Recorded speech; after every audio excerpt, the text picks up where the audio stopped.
जय हिंद दोस्तों, नमस्ते, सत श्री अकाल। आशा करते हैं आप सब खुश होंगे, आपका परिवार बहुत उम्दा होगा, आप सब मस्त होंगे, पढ़ाई में बिल्कुल लीन होंगे। चलिए, आज हम आपको लेकर के आए हैं क्लास 9वीं का English lesson 2 the sound of music. ठीक है, ये बहुत अच्छा चैप्टर है।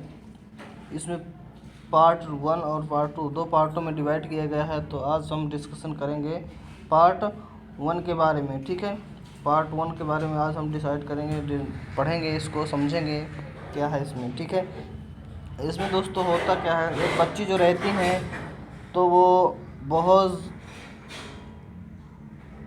कम सुन पाती है, मतलब धीरे धीरे उसकी डिसेबिलिटी हो जाती है कम सुनने की। लेकिन उसने यह निर्णय लेता है, इसमें मेन सारांश ये है कि यदि हम कोई दृढ़ निश्चय ले लिया है, दृढ़ संकल्प ले लें कि ये हमें करना है, ये करना है, तो वो कितनी भी समस्याएं आए तो वो सफल हो जाता है हमारा वो काम। ठीक है, हमें कितनी भी मुश्किलें मिले लेकिन वो हम सफल हो जाते हैं यदि हमने दृढ़ निश्चय ले लिया, ठान लिया है। इसी तरह वो बच्ची जो होती है तो उसके ऊपर भी कई समस्याएं आती हैं और वो आसानी से जो बनना चाहती हैं बन पाती हैं। ठीक है, तो इसका सारांश यही है मेन कि जो हम ठान लिया मन में, ठीक है, दृढ़ संकल्प ले लिया, दृढ़ निश्चय ले लिया, तो वो होता ही है, हो जाता है। चलिए देखते हैं इसी के बारे में। एक स्टोरी, बहुत अच्छी स्टोरी, ध्यान से देखिएगा, समझिएगा। ठीक है, हम लाइन बाई लाइन एक्सप्लेन करते हैं आपको। चलिए, रश और the crowd just for the position of the undergrowth train platform. As sight the girls looking younger than the 17 years was the nervous at the excited and the left the vibration of the approaching train. चलिए, approaching का मतलब क्या होता है, जब train उधर से यहाँ आकर पहुँचती है उसको हम अप्रोचिंग बोलते हैं। ठीक है, और कुछ मीनिंग देख लीजिए। क्राउड, क्राउड मतलब होता है भीड़। ठीक है, और प्लेटफॉर्म तो समझते ही हैं, रेलवे प्लेटफॉर्म। ठीक है, अंडरग्राउंड उसी के नीचे। ठीक है, स्लाइड लुकिंग्स 17। चलिए अब समझाते हैं हम इसका एक्सप्लेनेशन क्या है लाइन बाई लाइन, इसको समझते हैं लाइन क्या है। और क्राउड जस्ट, वहाँ बहुत ही भीड़ थी। क्या थी? जब platform position of the railway ground, जो रेलवे का प्लेटफॉर्म होता है वहाँ इतनी ज़्यादा भीड़ थी। जो स्टी मतलब धक्का मुक्का। ठीक है, तो वहाँ इतनी ज़्यादा भीड़ थी कि वहाँ धक्का मुक्की हो रहा था सब। ठीक है, अब जब ट्रेन आती है तो सब लोग इकट्ठा होते हैं, दौड़ते हैं ना, तो वही चीज़ उस प्लेटफॉर्म की स्थिति थी, वहाँ बहुत ज़्यादा भीड़ थी और धक्का मुक्की हो रहा था। ठीक है, और स्लाइटली गर्ल, वो जो गर्ल थी, बच्ची थी, तो थोड़ा सा दुबली पतली थी, कमज़ोर थी। ठीक है, देखो स्लाइटली का यहाँ मतलब भी लिखा हुआ है, स्मॉल एंड द थिन। ठीक है, आशा करते हैं समझते होंगे आप। यंगर्स देंस, और वो कितने की थी? 17 ईयर की लड़की थी। वाज नर्वस एट, वो नर्वस होती थी, थोड़ा सा उदास होती थी क्योंकि वो दुबली पतली थी, छोटी से धक्का मुक्का हो रहा था। एक्साइटेड एंड, लेकिन वो उत्साहित भी थी, उत्तेजित भी थी। एक्साइटेड मतलब होता है उत्तेजित होना, उत्साहित होना। As she felt that vibration is the approaching the train, वो और जब ट्रेन की आने की आवाज़ को, वाइब्रेशन को सुन रही थी। It was her first days the Precious Royal Academy of the Music London in the duration enough the four of the teenagers press the studies from, but this is approaching musician face the bigger challenger। ठीक है, उसके सामने एक बहुत बड़ा challenger आता है, most of the proudly deep. ठीक है, अब इसको समझते हैं हम क्या चैलेंजर आता है। देखिए, पहला ही दिन था, first day of the prestigious royal academy, यह नाम है। ठीक है, उनकी एकेडमी का नाम है ये। ठीक है, क्या है? रॉयल एकेडमी, ये प्रेस्टिजियस रॉयल एकेडमी, ये नाम है म्यूजिशियन ऑफ लंदन में है, जो ड्यूरिंग द इनफ। ठीक है, तो वो हाँ उसका पहला दिन होता है उस एकेडमी में, वो बच्ची का पहला दिन वहाँ उस एकेडमी में होता है। ठीक है, but musician approaching the field the bigger challenger, और उसके सामने एक बहुत बड़ा चैलेंज सामना फेस करना पड़ता है, मतलब प्रॉब्लम, कुछ समस्याओं का उसका सामना करना पड़ता है। सबसे बड़ी समस्या थी उसके पास क्या, सबसे बड़ा जो चैलेंज था, तो यहाँ देखिए लिखा है क्या था, most of she pro profoundly deep. वो क्या थी, सबसे बड़ा चैलेंज जो उसका वो डीप थी, थोड़ा सा बहरी थी, ठीक है, ये उसके पास समस्या थी। अब उस एकेडमी में पहला दिन था उसका। देखिए आगे होता क्या है, समझते हैं अगली लाइन में। सेकंड पॉइंट पढ़ते हैं। Aliens clan loss the hearings is the beans gladder, क्या है, gradual her the mothers remembers nothing, something was wrong when the 8 years old the aliens was the waiting to play on the piano. They called her name says and she didn't move. The suddenly she realized that he hadn't heard say less the aliens for the quit the wait aliens managed the concert, heard the grobbings defense from the friends of the teachers, but at the time so she was aliens. He marked the head decided and the her the headmasters the adjust parents in the take here। देखिए क्या होता है, concert मतलब होता है कोई कार्यक्रम करना, क्या होता है, कार्यक्रम करना, ठीक है। अब क्या होता है उस एकेडमी में, उसका पहला दिन तो था, लेकिन वो क्या था, धीरे धीरे पहले की बातें थोड़ी सी ध्यान दीजिएगा। उसकी मम्मी जो है थोड़ा गाइड करती है कि बच्ची को सुनाई कम देता है, ये वो गाइड करती रहती है धीरे धीरे, ठीक है। अब वो जब 8 साल की थी, ओल्ड एलियंस द राइटिंग्स, तो उसको मम्मी उसको गाइड करती है। उसका समय आता है देख पियानो बजाने के लिए, दे कॉल्ड, पियानो बजाने का टाइम आता है उसको, पियानो बजाने के लिए उसको बुलाया जाता है, they called name of the, उसको नेम पुकारा जाता है, लेकिन डिडेंट मूव, उसमें कोई रिएक्शन नहीं होता, रिएक्ट नहीं होता है, क्योंकि वो सुन ही नहीं पाती है।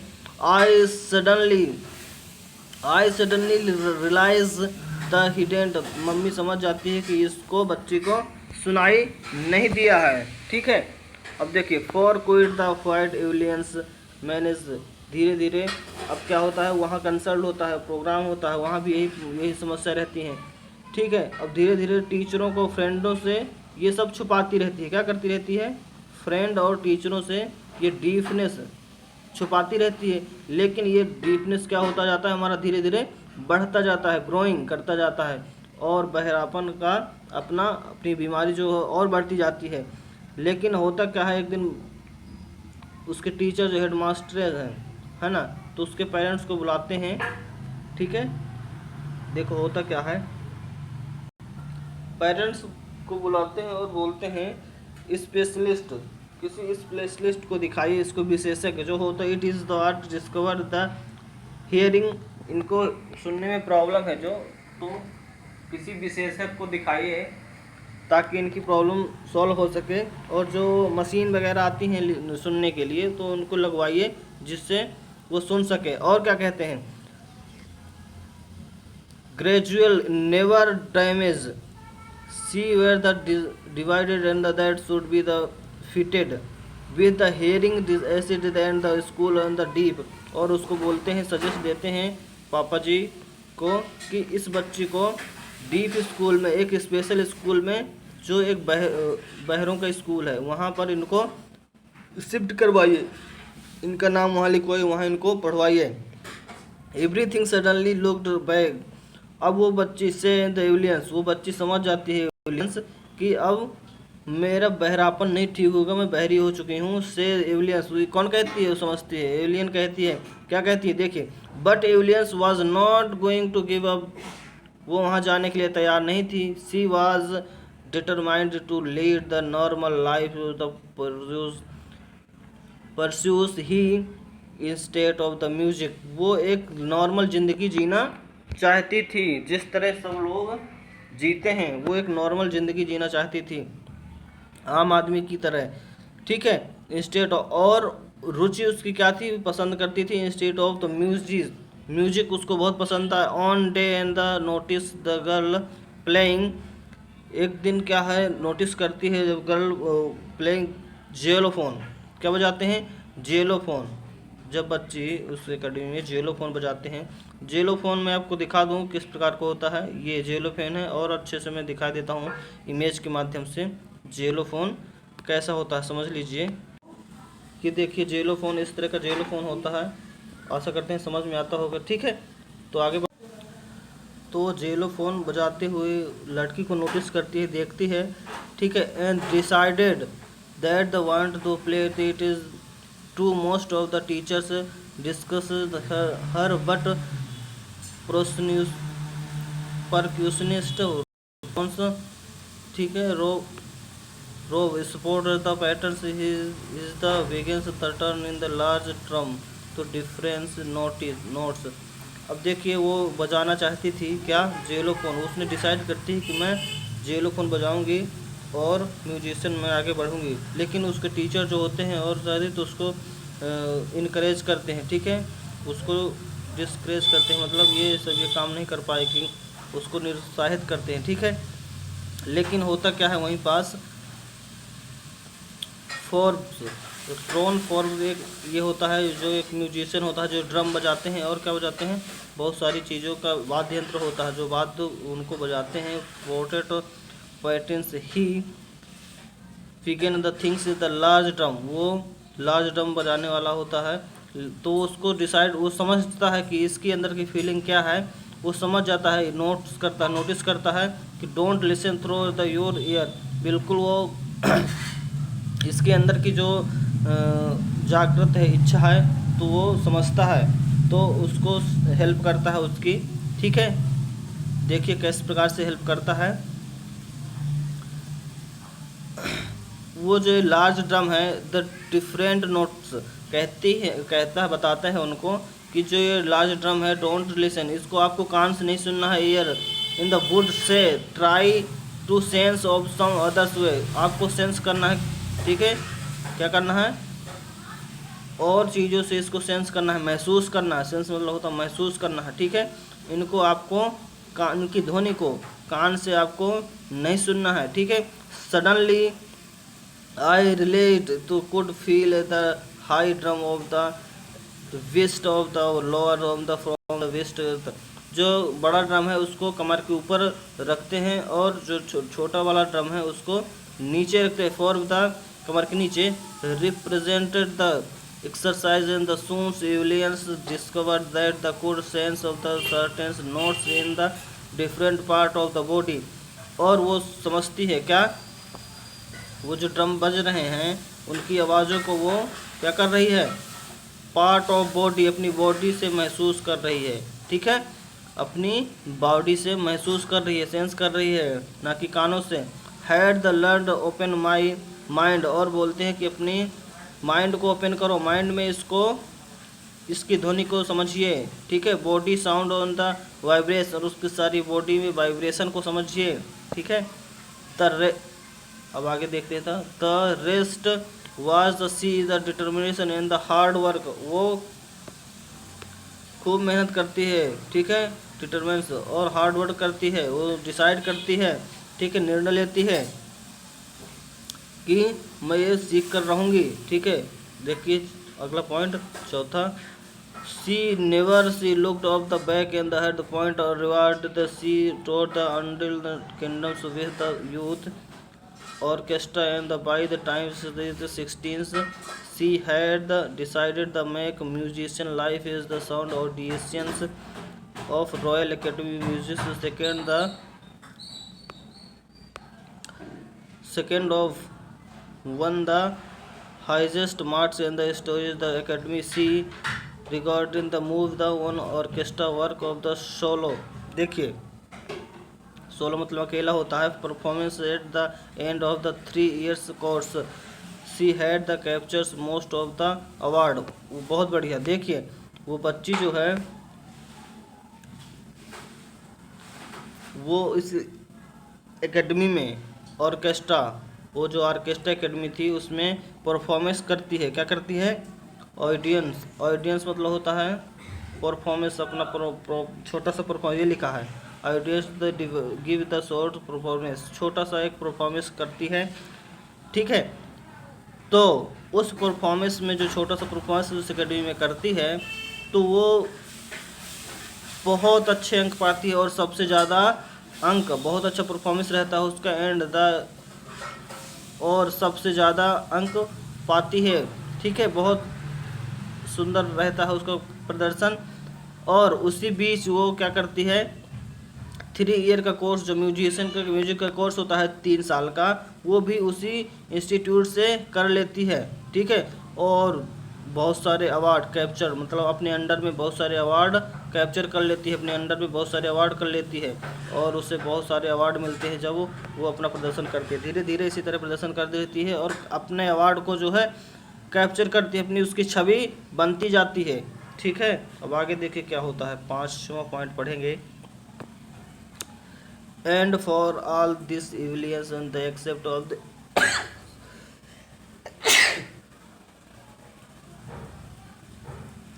accept any hint of the heroine's achievement if the work hard and the know where you the going, so you will get the theirs. And she got right in the top of the words most shortly the faith Muslims multi percussionist with the mostly of the some thousand instrumentals and the Ashik instrumentals। ठीक है, देखिए क्या है इसका मतलब, वो बहुत सारे, वो पीछे मुड़ कर भी कभी नहीं देखती और अपने काम में लीन रहती है। ठीक है, वो कभी अपना घमंड नहीं करती, गुरूर नहीं करती कि मैं इतने सारे अवार्ड पाई हूँ, एक्सेप्ट की हूँ और सबसे ज़्यादा अंक मुझे मिले हैं, लेकिन फिर भी उसको घमंड नहीं रहता किसी प्रकार का। वो सिर्फ अपने काम में ध्यान देती है, वर्क हार्ड, मतलब खूब मेहनत करती है और आगे बढ़ने की कोशिश करती है कि मैं दुनिया में सबसे टॉप में आऊँ। ठीक है, इतना दृढ़ निश्चय करती है और किसी प्रकार से कोई ध्यान नहीं देती, सिर्फ अपना काम पे ध्यान देती है, आगे बढ़ती जाती है। ठीक है, अब देखिए क्या होता है, 6 नंबर पढ़ेंगे, समझ में आता है। It is the interesting of the war civilians function so इफेक्टली in training not facing the end curries इफेक्टली without hearing in over 2 hours discussions and the events miss were the main of the words it give the trope and the loudly and it is। अब देखो 2 घंटे का discussion होता है, क्या होता है, उस आपस में बैठ के 2 घंटे का एक कम्युनिकेशन होता है, आपस में बातचीत होती है, लेकिन उसको क्या है, सुनने में प्रॉब्लम थी, लेकिन फिर भी वो समझती है, उनकी भावनाओं को समझती है। ठीक है, और समझ करके उनका जवाब देती है, उनमें कोई भी मिस्टेक नहीं करती है, कोई भी गलती नहीं करती है, उनका पूरा तरीके से जवाब देती है, जो कम्युनिकेशन होता है पूरा बातें करती है। ठीक है, नॉट जस्ट वाचिंग, क्या है वो not just watching the lip, वो जो वहाँ कम्युनिकेशन हो रहा था, बातें हो रही थी आपस में, तो उनकी लिप्स को देखती है, क्या, ओंठों को देख करके समझती है, देखती है। इट द होल फेस, और उसके फेस का जो इम्प्रेशन है बात करने का, उसको समझती है। स्पेशलिस्ट द आइस, और उनकी आँखों का देखती रहती है, उनकी आँखों से समझती है, सोचती है कि ये क्या बातें कर रहे हैं, क्या आखिर पूछ रहे हैं, है ना, तो उनसे वो समझती है, उनकी आँखों से और उनके लिप्स से और उनके फेस के इम्प्रेशन से, ये सारी चीज़ें वो समझकर आंसर देती जाती है। फ्लुएंटली मतलब धारा प्रवाहिक, वो धारा प्रवाहिक बिना रुके अड़कड़े, मतलब अटके हुए वो जवाब देती जाती है। With A Scottings little my speech of the clear because I could hear the tales when the aliens say the but doesn't explain how the merge and the learn face the master of basic Japan, और उसको French भी की भाषा भी आती थी और Japan की भाषा आती। बताइए, उसने इतना कुछ बहरे होते हुए भी वो इतना कुछ सीखा, कितना कठिन परिश्रम उसने किया है। फ्रांस की भाषा भी सीखना, जापान की सीखा, सब कुछ सीखा। बताओ, और देखिए आगे क्या होता है उसके बारे में, आगे और पढ़ेंगे, सब समझ में आ जाएगा बच्चों। 7 नंबर में देखो, as for museums She explain it pures in the thought the every part of my body. वो कहती है as for music explain it pure in the throw every part of body is the tinkles, मेरी पूरी body में उसके कंपन की आवाज़ आती है, स्किन माई उसकी और अपने स्किन से और चेक बोन्स की हड्डियों तक वो आवाज़ मेरी कंपन जो ध्वनि है वो समाती है म्यूजिक की। एवरी द हेयर्स और मेरे बालों तक महसूस करते हैं उस ध्वनि को। When is the play the xylophone the she sense the sound of passing of the she sticks Finch by the leaning against the drum and the can feel the resonance flowing into the her body on the wood platform. Remove the switch so that the vibration through the wave feed the and the large. अच्छा, जब वो अपना प्रदर्शन कहीं करती है तो क्या करती है, सबसे पहले वो वुडन प्लेटफॉर्म में अपना प्रदर्शन अकेले किया करती है। ठीक है, वुडन प्लेट एक लकड़ी का क्या होता है, स्टेज बना होता है जिस पर खड़ी होती है। और कैसे खड़ी होती है, वियर मतलब नंगे फीट, नंगे पाँव में खड़ी होती है बिना कुछ चप्पल पहने हुए, जिससे कि वो उस कंपन को समझ सके, सुन सके। ठीक है, उससे जो उत्पन्न होता है, जैसे ड्रम बजता है ना, और ड्रम में का जो ऊपर का हिस्सा होता है तो उस पर कंपन होता है, उस कंपन की ध्वनि को महसूस कर सके, सुन सके। तो ऐसा वो किया करती थी, मतलब कोई प्रदर्शन करती थी, परफॉर्मेंस करती थी तो एक लकड़ी के वुड प्लेटफॉर्म, लकड़ी के तख्ते पे खड़ी होती है और नंगे पांव शूज उतार के खड़ी होती है। ठीक है, जिससे वो समझने में उसको आसानी होती थी। चलिए 8 नंबर देखते हैं, फिर आगे होता क्या है।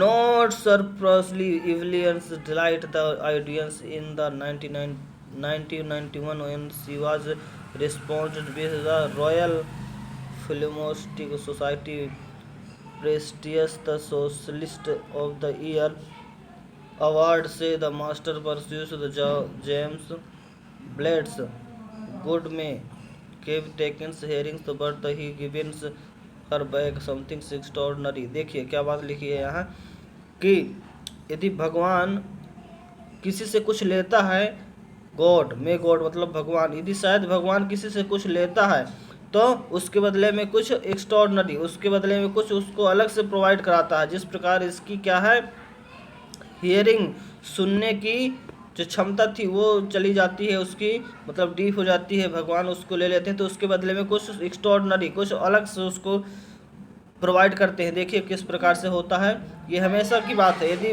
कोई उस लेता है, भगवान कोई कुछ लेता है, किसी व्यक्ति से छीनता है तो उसके बदले में कुछ जरूर देते हैं। ठीक है, she feel the fair the more deeply than any of use that. ठीक है, चलिए देखते हैं अगली बात। ब्यूटीफुली सो द म्यूजिशियन, और वो एक्सप्रेस करती है ब्यूटीफुल म्यूजिशियन को, अपने जीवन में उतारती है, बहुत पसंद करती है किसको, म्यूजिक को। ठीक है, अगली लाइन समझते हैं 9 नंबर। देखिए Evelyn conference that she is the somethings of a workaholic.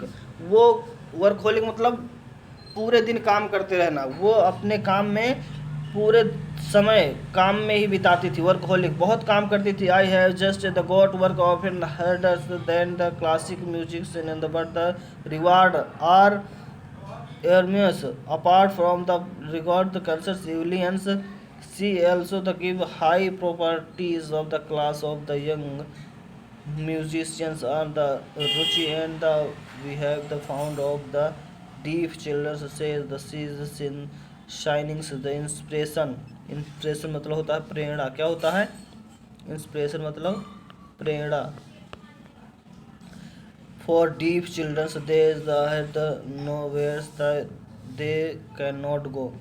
देखिए इसमें ये बताया गया है कि जो एक गूंगी मतलब एक बहरी थी, तो बहरी लड़की बताओ इतना प्रोग्रेस कर सकती है। ठीक है, तो यहाँ बताया गया है कि क्या हम कुछ नहीं कर सकते। सी इज सेइंग, तो ये उनके लिए एक प्रेरणा है। किनके लिए, जो बहरे बच्चे हैं, डीफ बच्चे हैं, उनके लिए एक प्रेरणा है। क्या अब यहाँ नीचे क्या लिखा है, द कैन नॉट गो, क्या वो क्या नहीं, कहाँ नहीं जा सकते। तो यहाँ मतलब जाने से मतलब नहीं है कहीं जाने से कि वो कहीं नहीं जा सकते, मतलब वो क्या कुछ नहीं कर सकते। मतलब बहरे बच्चे हैं तो वो यदि उन्होंने चाह लिया है, ठान लिया है ना, तो ये उनके लिए प्रेरणा है कि सब कुछ कर सकते हैं। ये जो कहानी है ये उन्हीं के लिए प्रेरणा है बच्चों, कि यदि हमने कोई डिसीजन ले लिया है, निर्णय ले लिया है, ठान लिया है, तो क्या कुछ हम नहीं कर सकते, हम सब कुछ कर सकते हैं बच्चों, हम सब कुछ कर सकते हैं। वो चीज़ यहीं यहाँ बताया गया है, बहुत अच्छे से एक्सप्लेन उसने किया है कि ये जो कहानी सी इज़ द साइन, ये जो कहानी है ये दे आर द, यहाँ कहाँ गया, इंस्पिरेशन है, इंस्पिरेशन प्रेरणा है, क्या है वो उनके लिए प्रेरणा है।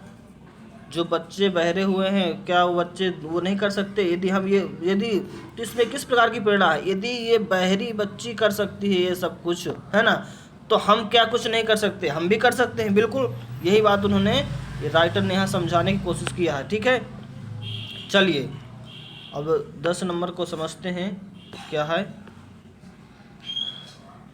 Alien Glen has already accomplished more than the most people to the age.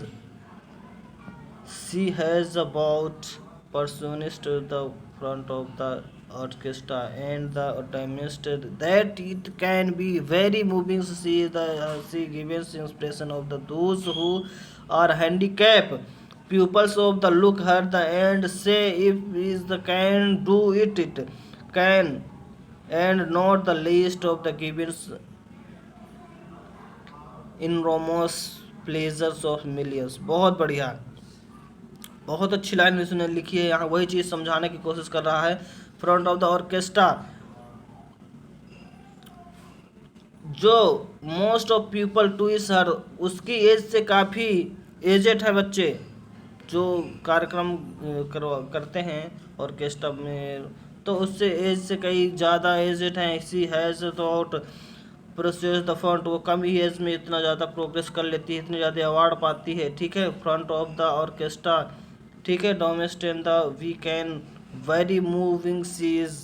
ठीक है, तो वो जो है बहुत ज़्यादा फेमस हो जाती है। गिव इंस्पिरेशन दूज हो, इंस्पिरेशन किस प्रकार का है, दूज हो हैंडीकेप, ये उनके लिए प्रेरणा है जो हैंडीकेप है। बताओ मतलब कि यदि वो हैंडीकेप का मतलब कहा जाए अपंग, अपंग से मतलब यहाँ नहीं रिलेट कर सकते अपन, दिव्यांग, जो दिव्यांग लोग हैं उनसे रिलेट कर सकते हैं कि जो यदि दिव्यांग लोग हैं पीपल से द कैन नॉट बी, यदि ये कर सकते हैं तो क्या हम क्यों नहीं कर सकते, क्या यदि ये अपाहिज लोग है ना, दिव्यांग लोग कर सकते हैं तो हम बिल्कुल कर सकते हैं। वही चीज़ यहाँ बताया गया है कि कैन डू इट, यदि ये कर सकती है तो आई कैन, मैं भी, हम भी कर सकते हैं। And not the last the givens enormous pleasures millions, और वो मिलियंस लाखों लोगों के लिए क्या है, खुशी खुशी प्रोवाइड करती है, प्रेरणा देती है। ठीक है, ये प्लेजर खुश करती है उनको, लाखों लोगों को अपना अपना